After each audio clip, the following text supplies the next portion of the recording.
Let's have a look now at another example where we combine the use of variables and constants.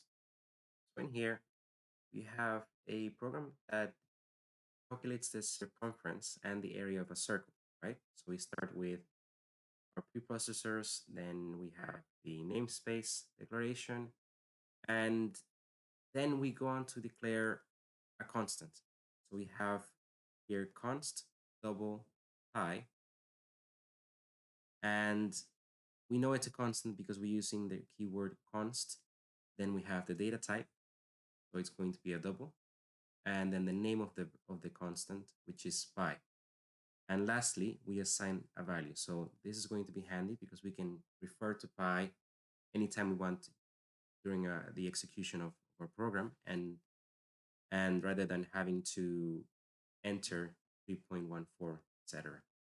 Another thing to note is that this is on a global scope, right? So as we were talking about global variables, this variable will be accessible in the main function and also any other functions throughout their program.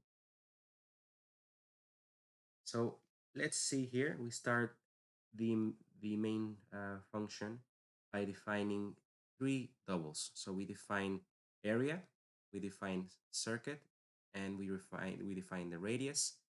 Now all of them, the area and the circuit are set to 0 because we don't set a value explicitly, and the radius is set to 1.5, right?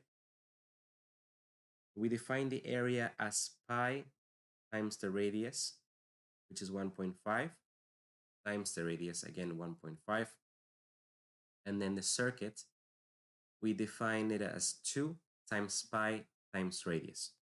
So you will get different results for both, obviously, because we have the different calculations. But then we have the printout, which will say to evaluate a circle, and then radius will print out just the radius, which will be 1.5. Circumference will print out the circuit variable, so the result of this calculation here. And then area will print out the result of the first calculation that we wrote. And that's it for this sample program.